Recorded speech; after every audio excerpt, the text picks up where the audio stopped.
क्या आप भी आयरन की गोली खा रहे हो लेकिन असर नहीं हो रहा है? बहुत बार गलत तरीके से दवा खाने से उस दवा का एक्सपेक्टेड असर नहीं होता। इस वीडियो में हम ये बात करेंगे कि आयरन टैबलेट कैसे ली जाए, कब ली जाए, ताकि उसका मैक्सिमम इफेक्ट हमें हमारे शरीर के ऊपर मिलेगा। तो आइए वीडियो को शुरू करते हैं।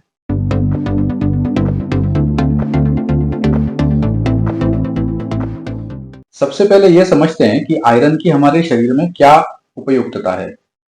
हीमोग्लोबिन जो एक ब्लड का एक महत्वपूर्ण घटक है, वो बनाने में आयरन सबसे ज्यादा इंपॉर्टेंट है, या आयरन से ही हीमोग्लोबिन बनता है। अगर हमें हीमोग्लोबिन कम हो तो थकान आना, चक्कर आना, सांस फूलना, ऐसी समस्या देखी जा सकती है। अगर ये आयरन बहुत ज्यादा मात्रा में कम हो जाए तो उससे दिखने वाले जो लक्षण है वो बहुत ही सीरियस हो सकते हैं, जिसको हम आयरन डेफिशिएंसी एनीमिया कहते हैं।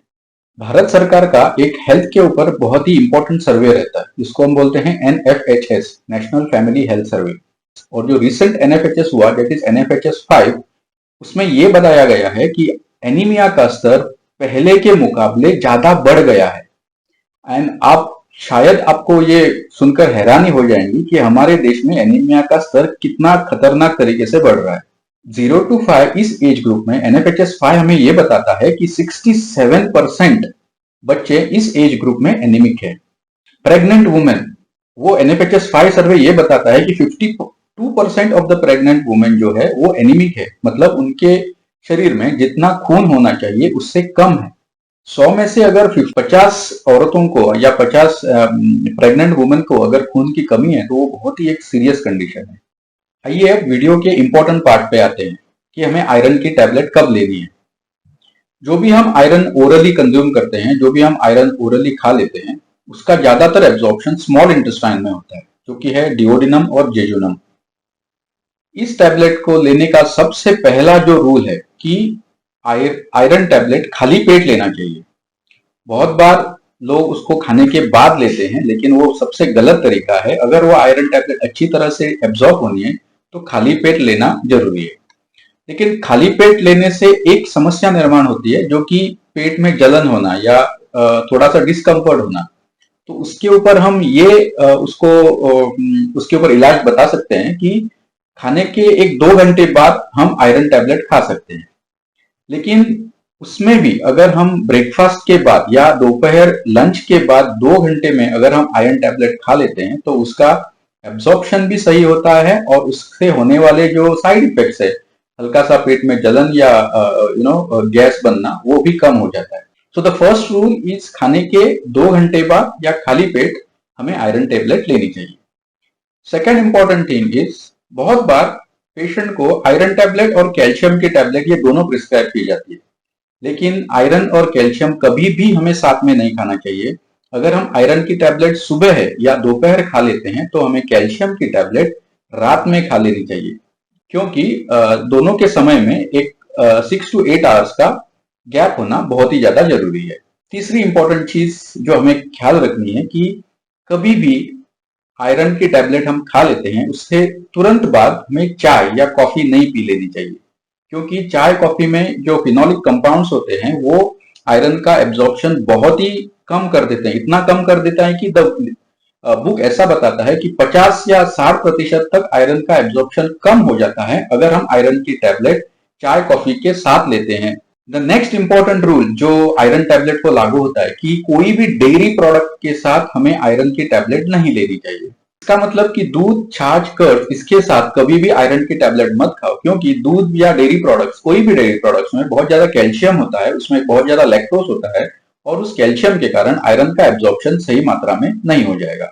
द नेक्स्ट इंपॉर्टेंट रूल जो कि हमें फॉलो करना चाहिए कि जब भी हम आयरन की टैबलेट खा लेते हैं या हमें खानी है, कि उससे तुरंत पहले हमें एसिडिटी की टैबलेट नहीं खानी चाहिए, क्योंकि जब भी हम एसिडिटी की टैबलेट खा लेते हैं तो हमारा पेट का एसिडिक मीडियम कम हो जाता है, एसिड न्यूट्रल हो जाते हैं और या एसिड बनना कम हो जाता है। लेकिन आयरन एब्जॉर्ब होने में हमारे पेट में, हमारे स्टमक में एसिडिक एनवायरनमेंट का होना बहुत ही ज्यादा इंपॉर्टेंट है या बहुत ही ज्यादा जरूरी है। इसके लिए जब भी हम आयरन की टैबलेट खाएंगे, हम एंटासिड और हम एसिडिटी की टैबलेट उसके साथ नहीं खाएंगे। इधर और एक चीज ये भी ध्यान रखनी है कि जब भी हम आयरन की टैबलेट लेंगे, अगर उसके साथ हम विटामिन सी की टैबलेट लेते हैं तो आयरन का एब्जॉर्प्शन बहुत ही अच्छी तरीके से हो जाएगा। लेकिन कुछ लोगों को विटामिन सी लेने में भी थोड़ी सी दिक्कत रहती है कि प्लेट थोड़ा सा उससे भी पेट में गैस बनना या वो खट्टा डकार जैसा आना कुछ लोगों को समस्या हो जाती है। तो उसके लिए हम ये उपाय बता सकते हैं कि अगर हम आयरन के साथ अगर नींबू पानी पी जाए और या नींबू पानी के साथ अगर हम टैबलेट लेते हैं या ऑरेंज जूस के साथ अगर हम टैबलेट लेते हैं या हमारे डाइट में कहीं ना कहीं हम ऑरेंजेस या कोई भी सिट्रस फ्रूट का अगर हम यूज करते हैं तो उससे आयन एब्जॉर्प्शन बहुत ही अच्छा हो जाएगा। उसके लिए ये भी एक डाइटरी मॉडिफिकेशन हम कर सकते हैं कि कोई भी सिट्रस फ्रूट का अगर हम अचार भी खा लेते हैं तो उससे भी आयरन टैबलेट का एब्जॉर्प्शन होने में मदद होगी।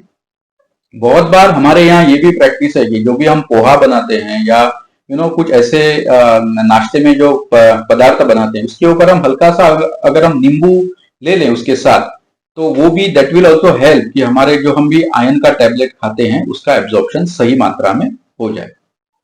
जो चीजें अभी हमने डिस्कस की कि आयरन टैबलेट कैसे लेनी चाहिए वो सब हमें समझ में आ गया, लेकिन आयरन देर कितने देर के लिए लेनी है, कितने ड्यूरेशन के लिए लेनी है, अगर उधर हम गलत हो जाते हैं तो उससे भी हमारा एनीमिया ठीक नहीं हो जाएगा। यूजुअली माइल्ड टू मॉडरेट के लिए 3 महीने का आयरन सप्लीमेंट लेना बहुत ही जरूरी है।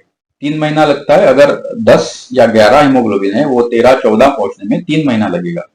उससे भी आगे जाकर हमें 3 महीना 2 या 3 महीना और ज्यादा आयरन लेना जरूरी है। क्यों जरूरी है? पहले 3 महीने से तो हमारा हीमोग्लोबिन ठीक हो जाएगा, लेकिन जो नेक्स्ट हम 3 महीना लेंगे उससे हमारे शरीर में जो आयरन का जो स्टोर है जिसको हम फेरिटीन बोलते हैं, एक टेस्ट होता है कि फेरिटीन नाम की अगर हम टेस्ट करते हैं तो उससे हमें पता चलता है कि हमारे शरीर में आयरन का स्टोर कितना है। अगर वो स्टोर की हमें बढ़ाना है तो पहले 3 महीना खत्म होने के बाद नेक्स्ट एक 2 या 3 महीने के लिए अगर हम और आयरन ज्यादा ले लेते हैं तो हमारे शरीर में लॉन्ग टर्म के लिए एनीमिया ये समस्या नहीं हो जाएगी। आइए क्विकली रिवाइज करते हैं कि हमें आयरन की टैबलेट्स कब और कैसे लेनी चाहिए। सबसे बेस्ट टाइमिंग आफ्टर ब्रेकफास्ट। अगर आफ्टर ब्रेकफास्ट हमें हजम नहीं हो रही है तो हम खाने के 2 घंटे बाद ले सकते हैं। आयरन टैबलेट और चाय कॉफी बिल्कुल भी नहीं लेनी चाहिए। आयरन टैबलेट्स और कोई भी डेयरी प्रोडक्ट्स, दूध, दही, छाछ, ये बिल्कुल नहीं लेना चाहिए। अगर हमें आयरन टैबलेट्स का एब्जॉर्प्शन अच्छा करना है हमारे शरीर में तो आयरन टैबलेट्स के साथ विटामिन सी या कोई भी सिट्रस फ्रूट जैसे कि ऑरेंज, आंवला, नींबू, जो भी आपके यहाँ अवेलेबल है उसमें से कोई भी सिट्रस फ्रूट चलेगा। इससे हमारा आयरन एब्जॉर्प्शन बहुत ही अच्छा हो जाएगा। तो मैं आशा करता हूं कि ये वीडियो आपको आयरन टैबलेट्स लेने के सही तरीका समझने में इस वीडियो से आपको बहुत सारी मदद मिलेगी। अगर आप आयरन टैबलेट का डोज जानना चाहते हैं या ऐसे कौन से आहार के घटक हैं जिससे हमारे शरीर में खून ज्यादा बढ़ेगा, अगर आप ये भी जानना चाहती हैं तो कमेंट करें और मैं उसके ऊपर भी एक वीडियो लेकर आऊंगा। So that's all for now, see you in the next video. अगर आपको वीडियो पसंद आए तो अपने दोस्तों के साथ शेयर कीजिए, वीडियो को लाइक कीजिए और चैनल को सब्सक्राइब कीजिए। Thank you so much.